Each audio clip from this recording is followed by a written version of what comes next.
There was one rule every woman at Whitmore Holdings learned before her first week ended. Adrian Whitmore never touched his employees. Claire Bennett heard that sentence 3 times before lunch on her first Monday. Once from the HR director in a joking tone, once from the receptionist with wide eyes, and once from the senior assistant who leaned across the break room table and whispered it like company folklore. "A woman fainted during a charity gala 2 years ago," she had said.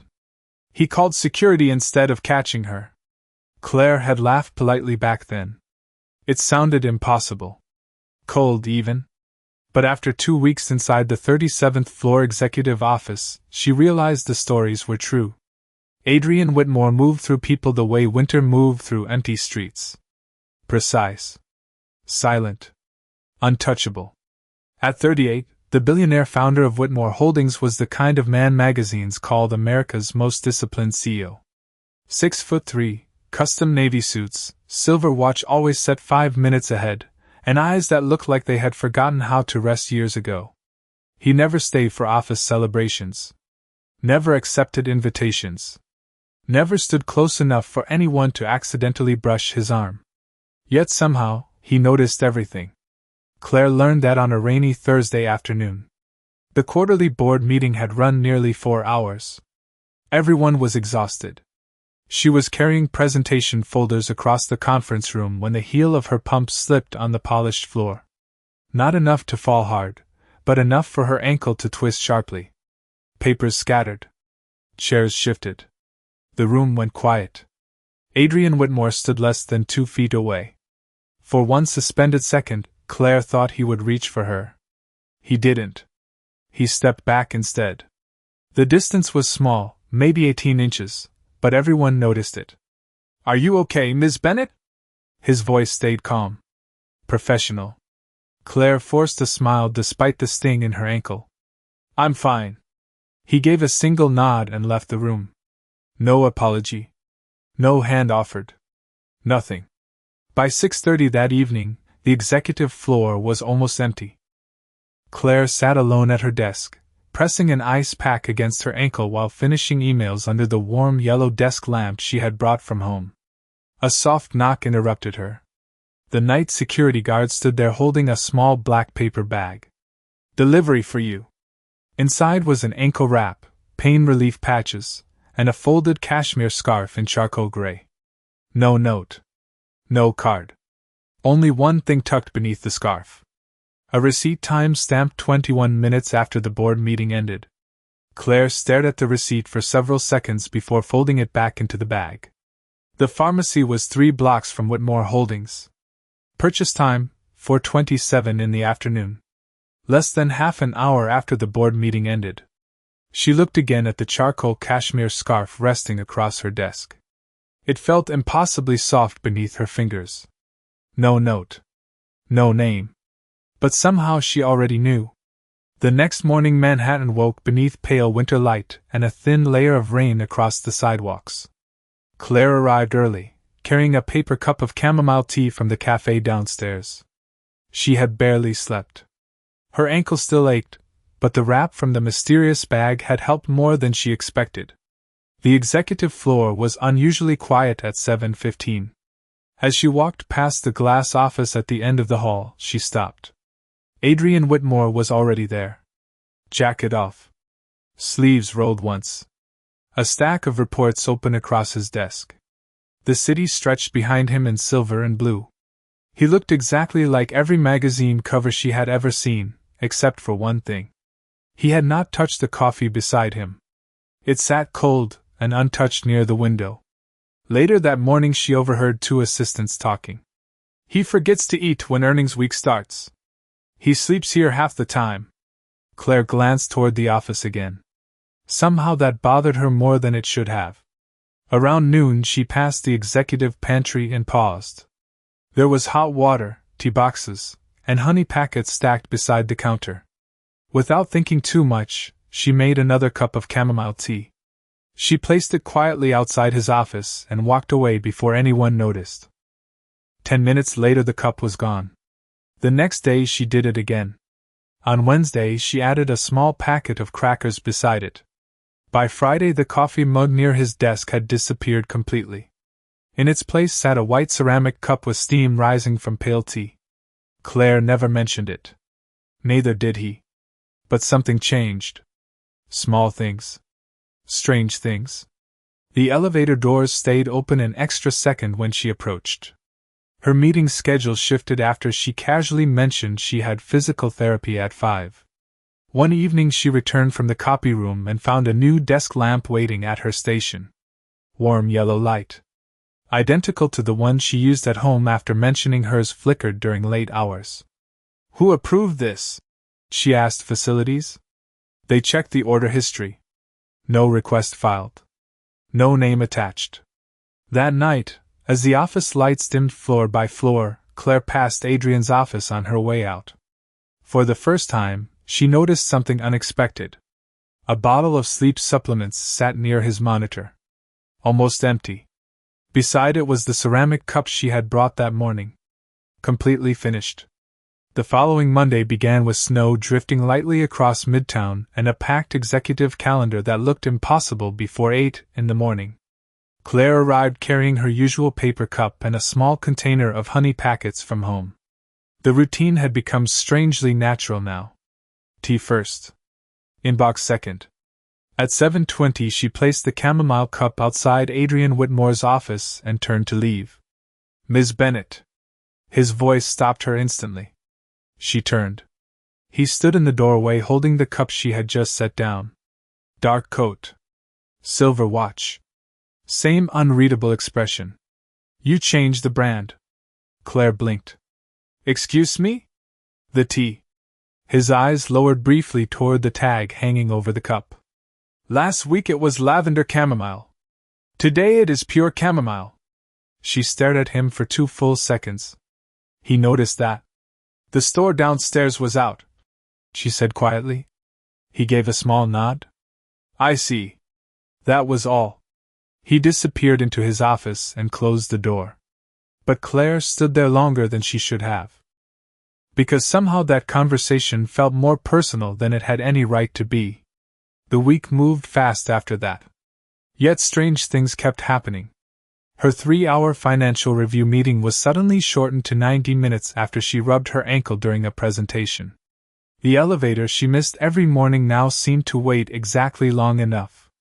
A stack of heavy reports appeared already organized on her desk before she arrived. No one claimed responsibility. Thursday evening the executive team stayed late preparing for an investor event. Claire skipped dinner without realizing it until nearly 8 o'clock. When she returned to her desk after printing contracts, she found a small paper bag beside her keyboard. Turkey sandwich. Apple slices. Sparkling water. No note. Her chest tightened before she could stop it. At 8:30 she carried revised documents into Adrian's office. He was reading earnings reports beneath the warm glow of the desk lamp she had noticed weeks earlier. The ceramic teacup sat beside him again. Empty. "You should eat before you continue," she said softly before thinking. Silence. Adrian looked up. For a moment the city lights reflected in his eyes.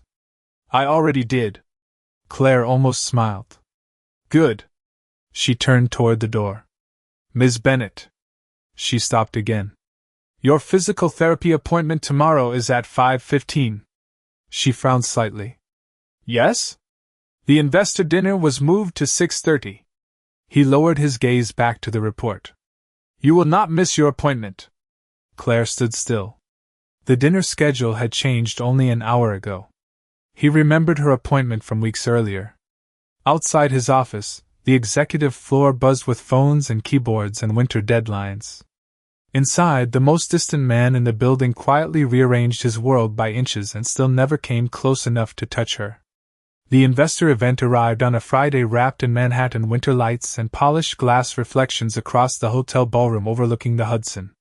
Claire adjusted the silver name badge on her navy dress and checked the seating charts one last time.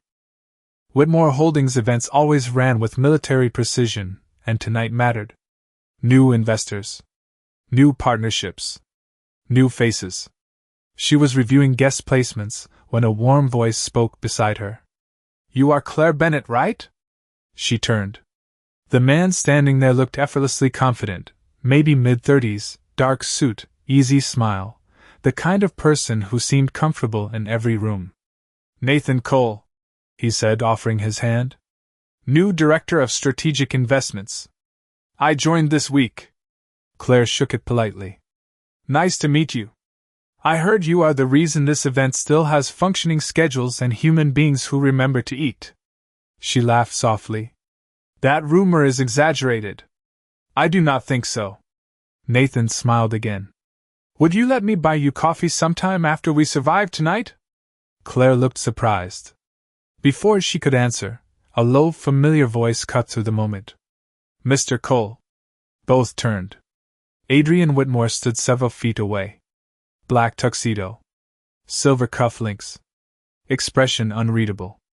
Nathan straightened immediately. Mr. Whitmore. Adrian gave a brief nod.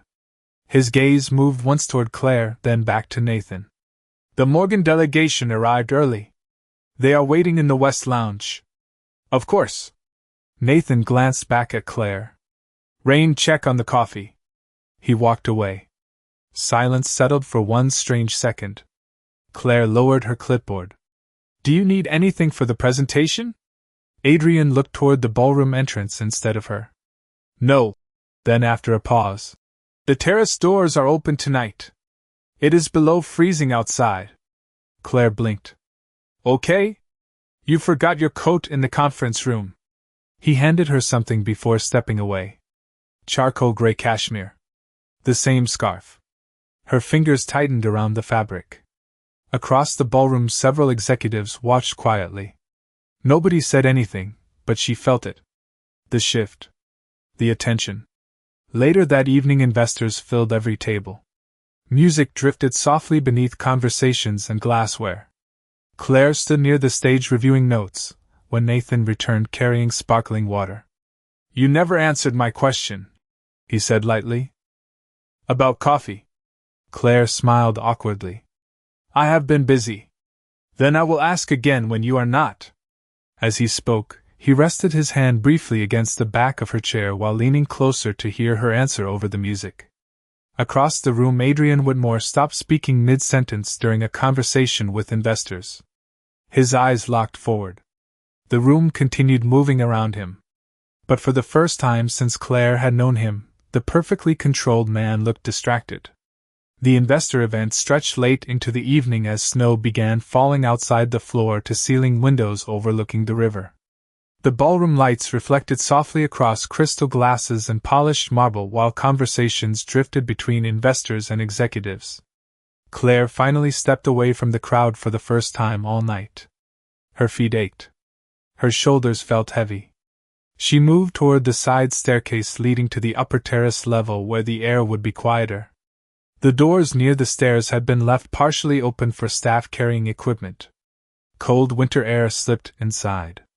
Claire adjusted the charcoal scarf around her shoulders and climbed the steps carefully in heels. Behind her, the ballroom music swelled. Then it happened. The edge of her heel caught against the carpet runner at the landing. Not enough for a dangerous fall, but enough to throw her balance forward. Her hand reached instinctively for the rail and missed. A firm arm wrapped around her waist before she could stumble another inch. The world stopped. Claire froze. The room below seemed to disappear beneath the sound of her own heartbeat. Adrian Whitmore stood beside her on the staircase. His hand remained steady at her side. Warm. Certain. Real. For one suspended second neither of them moved. Across the lower level several executives looked up. One investor stopped speaking entirely. Everyone knew the rule. Everyone knew the stories. The man who never touched anyone was standing in the middle of a crowded event holding one of his employees. Adrian released her immediately and stepped back. But not before his eyes searched her face. Are you hurt? His voice was lower than usual. Claire shook her head slowly. No. Silence stretched between them. Nathan reached the stairs a moment later. Claire, are you okay? His gaze moved from her to Adrian. Something unreadable crossed his expression. I am fine. Claire answered softly. Adrian adjusted the cuff of his jacket without looking at either of them. The terrace is below freezing. His eyes settled briefly on the scarf around her shoulders. Do not stay out long. Then he walked back toward the ballroom. Claire stood motionless. Nathan looked after him. Interesting, he said quietly. What? Nathan smiled slightly. Nothing. The rest of the evening passed in a blur. Investors left. Staff packed equipment. Snow covered the streets outside in thin white lines. Near midnight, Claire returned to the executive floor to drop off documents before going home. Adrian's office light was still on. She knocked softly. Come in. He was standing by the window with Manhattan spread beneath him in silver lights. The ceramic teacups sat empty on his desk again. Claire set the files down carefully. Thank you for earlier. He remained facing the city. You would have fallen. Everyone seemed surprised. A pause. Then finally he turned toward her. His expression was unreadable, but something in his eyes had changed. People notice things that do not matter. Claire looked down at the scarf around her shoulders. I think this mattered. Adrian said nothing. But for the first time since she had met him, he did not look away first. Monday arrived carrying freezing rain and the kind of gray Manhattan sky that made the city look quieter than usual. The executive floor felt different after the investor event. Not openly. Not enough for anyone to say it aloud. But Claire noticed the looks. The pauses. The extra second people spent watching Adrian Whitmore when she entered a room. By late afternoon, she was organizing archived files in the records office 2 floors below executive level when she found it by accident. A thin black binder tucked behind old press releases. No label on the spine except 1 year stamped in silver. 8 years ago. She only opened it because she thought it belonged with investor history files. The first page held a photograph from a charity gala. Adrian looked younger. Less guarded somehow. Standing beside him was a woman with light brown hair and a quiet smile. Her hand rested against his arm. Claire froze. The next page was a newspaper clipping. The headline mentioned a public scandal. Rumors. Media pressure. The article described how the woman had disappeared from public life shortly afterward. Claire closed the binder immediately. You found Elena. The voice came softly from behind her. Claire turned. It was Margaret Ellis, the senior executive assistant who had worked at Whitmore Holdings longer than anyone. Margaret looked at the binder for a moment before taking it gently from Claire's hands. She was with him before all of this. Claire lowered her eyes. I did not mean to read it. I know. Margaret gave a small smile. Most people here think Mr. Whitmore keeps distance because he is cold. She paused. He keeps distance because once he did not. Claire stayed silent. Margaret placed the binder back on the shelf. After everything happened, he changed. Longer hours. Fewer people. No personal life. Her eyes softened. He built walls so high nobody ever reached him again. Later that evening, Claire returned to the executive floor carrying tea as usual. Adrian's office door stood slightly open. He was asleep. The sight stopped her instantly. He sat at his desk with his head resting against the chair, jacket folded nearby, city lights glowing behind him. The sleep supplement bottle sat open beside untouched reports. For the first time since she met him, he looked tired instead of controlled. Human instead of untouchable. Claire quietly set the tea down and turned to leave. Ms. Bennett. She looked back. His eyes were open now. Tired blue beneath the office light. I am sorry, she said softly. I did not mean to wake you. He sat up slowly. You did not. Silence settled between them. Then Claire looked at the papers spread across his desk. You should go home tonight. Adrian studied her for a second longer than usual. You say that often. Because you do not listen often. Something almost like a smile touched his expression and disappeared. Claire turned toward the door again. Claire. It was the first time he had used her name. She stopped breathing for 1 second. Thank you, he said quietly. looking at the tea beside him. The first snowstorm of January covered Manhattan in white by the end of the week. Inside Whitmore Holdings, your opening strategy meetings filled every calendar block from morning until evening. Claire barely had time to breathe. Yet somehow she still found herself leaving chamomile tea outside Adrian's office every morning at 7:15. And every afternoon the cup came back empty. Friday evening the executive floor finally quieted after sunset. Claire was shutting down her computer when Nathan appeared beside her desk holding 2 paper cups. "Coffee peace offering," he said with an easy smile. "You have turned me down 3 times. I am beginning to take it personally." Claire laughed softly. "I have been busy." "Then let me make this easier. 10 minutes. Coffee downstairs. No work talk." She hesitated. Before she could answer, Margaret walked by carrying files. "Go," she said gently. "You have lived in this building for 3 months." Nathan smiled. "See?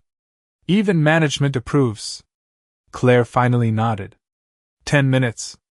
They left together just after 6. Snow drifted past the lobby windows while the cafe across the street glowed warm beneath string lights. Nathan was easy to talk to. Funny. Relaxed. The complete opposite of the man who measured life in schedules and silence upstairs. 40 minutes passed before Claire realized the time. "I should go," she said quickly.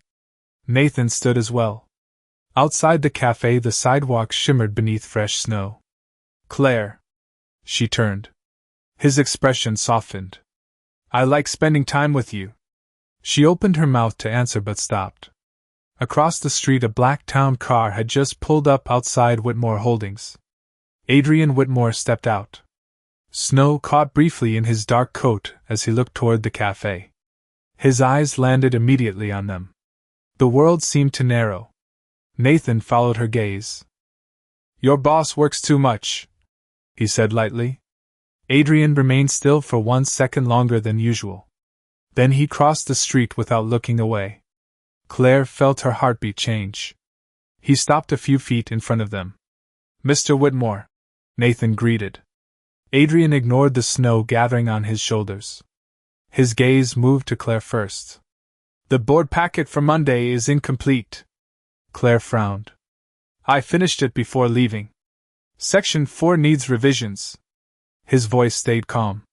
Controlled. Too calm. Nathan glanced between them. "I can bring Claire back after coffee." Silence. Adrian looked at him for the first time. "That will not be necessary." The air felt suddenly colder. Claire looked up. Adrian's expression had not changed. But something in his eyes had. Something tight. Something unreadable.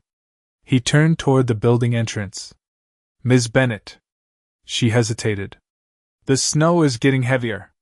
His eyes dropped briefly to the charcoal scarf wrapped around her neck. "You forgot gloves again." Then he walked away. Nathan stood silent beside her. Finally he smiled slightly. "I do not think Section 4 was the problem." Monday morning arrived with clear skies after the storm, but the tension on the executive floor remained. Claire felt it the moment she stepped off the elevator. Adrian's office door was closed. The ceramic cup she usually collected every morning still sat untouched outside. For the first time in weeks, the tea had gone cold.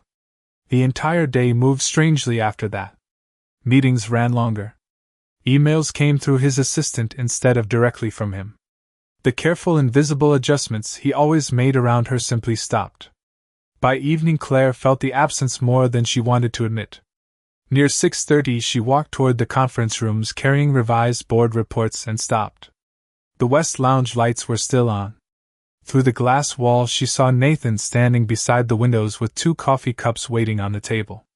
He smiled when he saw her. "Perfect timing." Claire stepped inside. "What is this?" "My second attempt." He held out 1 cup. "No snow emergency this time." She laughed quietly and accepted it. Outside the windows Manhattan glowed gold beneath sunset. Nathan leaned against the table. "Can I ask something honestly?" Claire looked up. "Sure." Why do you look at him when you think nobody notices? Her hand tightened around the cup. Before she could answer, movement outside the glass caught her eye. Adrian stood in the hallway. He had probably been walking past. Instead, he had stopped. The board reports were still in his hand. For one suspended second, nobody moved. Nathan turned and saw him. Mr. Whitmore. Adrian entered the room slowly. His expression gave nothing away. The directors are waiting downstairs. Nathan nodded. I will be there in a minute. But before leaving, Nathan looked back at Claire. Think about what I asked? The room fell silent after he left. Claire lowered her eyes to the coffee cup. Adrian remained near the door. The board packet was approved, he said quietly. Section 4 was fine. Claire looked up immediately. I know. His gaze settled briefly on the second coffee cup still sitting on the table. Something shifted behind his eyes. You know, there was never a revision issue. Silence. The city lights flickered against the windows behind them. Claire took a breath. Why did you come to the cafe that night? Adrian looked away first. I was returning from a meeting. And Section 4? He said nothing. Claire set the cup down. Adrian. His name left her mouth softly, but it changed the room instantly. He looked back at her. The distance between them suddenly felt smaller than it ever had. You avoid everyone, she whispered. You avoid me too. Then you do things that make no sense. His jaw tightened slightly. Claire. No. Her voice stayed gentle. Tell me why. The silence stretched so long she thought he would leave. Instead, he took one step closer. Not enough to touch. Never enough to touch. But enough to change everything. Because staying away from you stopped being easy a long time ago. The annual shareholder meeting filled the Whitmore Holdings auditorium 3 weeks later. Winter sunlight poured through the glass walls while investors, executives, and board members settled into their seats. Claire stood near the side aisle reviewing schedules one final time. Everything looked perfect. Yet her hand still felt unsteady. Since that night in the West Lounge, Adrian had not taken back his words. He had not explained them either. Instead, something quieter happened. The teacup outside his office never went untouched again. The elevator still waited. Her schedule still shifted when she forgot to take care of herself. And every morning, without fail, the charcoal scarf remained folded neatly across the back of her chair before she arrived. The meeting began exactly at 9 o'clock. Adrian stood on stage in a dark suit beneath the company logo, calm as always. Numbers. Growth projections. Expansion plans. The room listened to every word. Then halfway through the presentation, an investor raised a question about executive culture and employee retention. Adrian paused. His eyes moved across the room and found Claire immediately. The silence lasted only seconds, but everyone noticed. Leadership, he said quietly, is not only measured by results. The room remained still. Sometimes it is measured by who reminds you to eat when you forget. Who leaves tea outside your office every morning. Who changes your routine without asking for anything in return. Claire stopped breathing. Several executives turned toward her. Adrian stepped away from the podium. For years I believed distance protected people. His voice stayed calm. I was wrong. The auditorium had gone completely silent now. Adrian walked down from the stage and stopped beside her row. The same man who had once stepped back instead of reaching out stood only inches away. Claire looked up at him. You once asked why I stayed away, he said softly enough that only the nearest rows could hear. The truth is I stopped staying away a long time ago. He held out his hand. Not hurried. Not uncertain. Just there. Waiting. Claire looked at it for one trembling second before placing her hand in his. The room erupted into surprised murmurs. Adrian did not let go. Nathan stood near the back beside Margaret and smiled quietly to himself. Claire glanced down at the charcoal scarf around her shoulders. The same one from that first winter night. The same one she never returned. Adrian noticed her looking at it. Keep it, he said softly. It was always yours. Outside, snow began falling again over Manhattan. Inside, the man who had built a life from distance finally chose something closer. And for the first time in years, Adrian Whitmore looked completely at peace.